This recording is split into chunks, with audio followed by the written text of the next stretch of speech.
Just after Christmas, Gabriel, who is usually very energetic, was starting to experience frequent urination, and then it kind of stopped. So I was a little bit curious, something was going on, then it stopped on its own. And about the beginning of January, he began urinating frequently one day, and then the next day, and then that same next day, we usually go on a 3-mile family walk, and he decided, we were about 5 houses down, he sat on the sidewalk and said, I can't walk any further. So I took him to the family doctor the next day and was actually shocked when he said, I just want to check his blood sugar. But I just hadn't thought, we have no family history.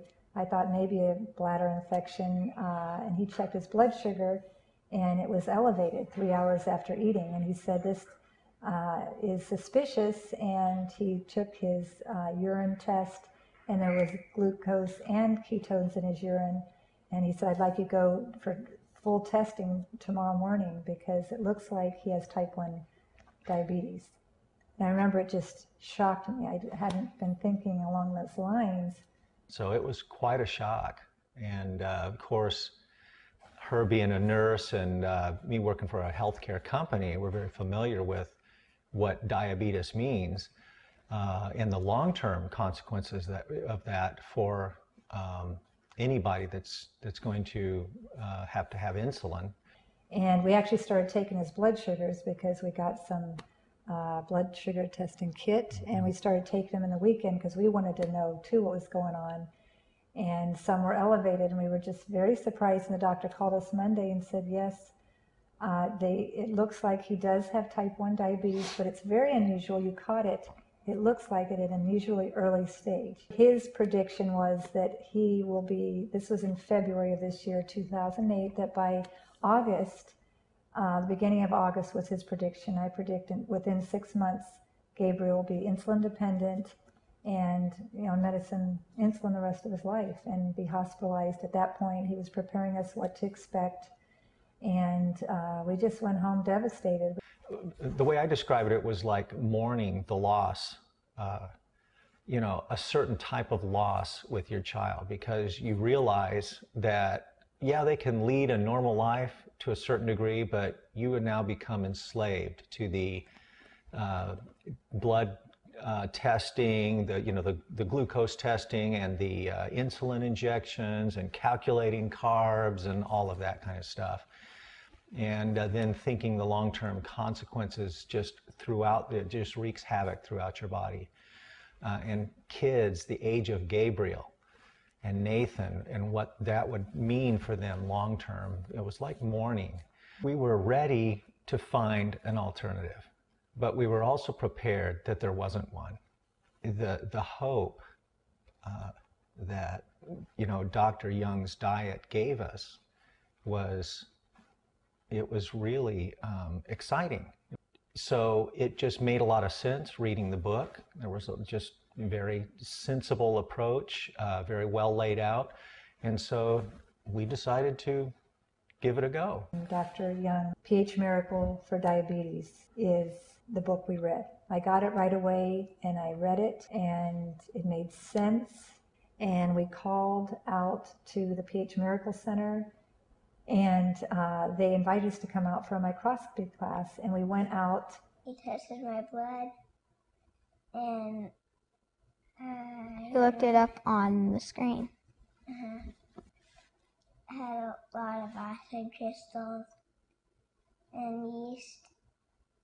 I didn't have as much acid crystals, but I had a lot of yeast and fiber stuff and garbage. He could see that his blood wasn't normal, and then Dr. Young showed him what normal blood looked like, and then his blood, and he could see they were misshapen and all clumping together.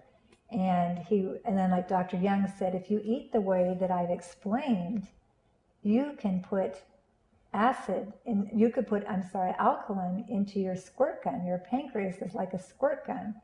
And Gabriel got so excited on the way home, he goes, I am filling up my squirt gun, and I am going to shoot those acid crystals when they come by. And I am going to shoot them so hard that they're out, that the next time I go, I'm going to show them that I won't have any. He was very motivated. he told us not to have cheese, bread. He said to get the good stuff, like all the healthy stuff. And we decided we would do it with them. Yeah, and so that also made a big difference, and we noticed by doing the diet that we felt much better. So and continue to. Yeah, his blood sugars came down to normal within a week or two. And it was amazing what happened. It was immediate.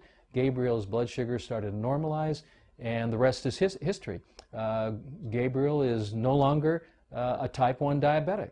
And actually, even recently, as we go down later, they've even improved steadily, but they went within normal limits within about 2 weeks. So we went to another doctor, a consultant, and they said, well, as long as his blood sugars are normal, we might as well, keep doing what you're doing. He seems very healthy. He feels a lot better. He used to come and hug me all the time and say, Mom, thank you for doing this because I feel so much better. He could run again the 3 miles when we go on walks. Felt better. Like a lot more energy. And everything. Like, even being able, you could tell you were refreshed to go run around like 1 mile and you'll be fine. We exercise a lot more than we used to. We swim, we do the bikes and all the basketball, all that stuff. Go on swings. Like shake the blood up and exercise and move everything around.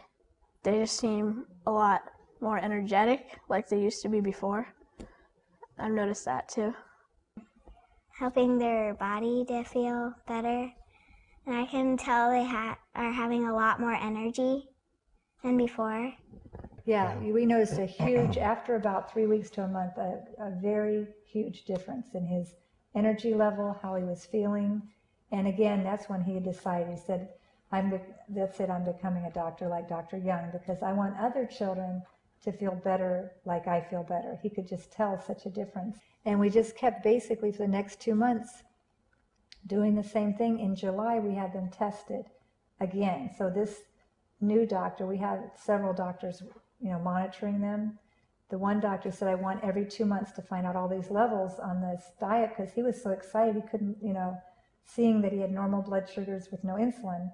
Well, we went into his office in July and he sat down and he said, do you want to hear some amazing news? And we said, what? We were really shocked, actually, in a good way. He said, Gabriel's pancreas is starting to work again. And we were like, what? What do you mean? He said he has insulin in his blood now and his pancreas is almost normal. We weren't expecting that, and it was just wonderful news.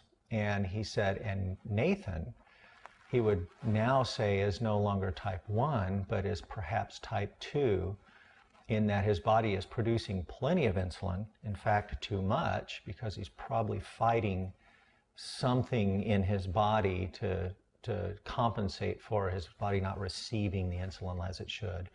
And so we're very hopeful that Nathan will get to the point that Gabriel has. So it's been wonderful news.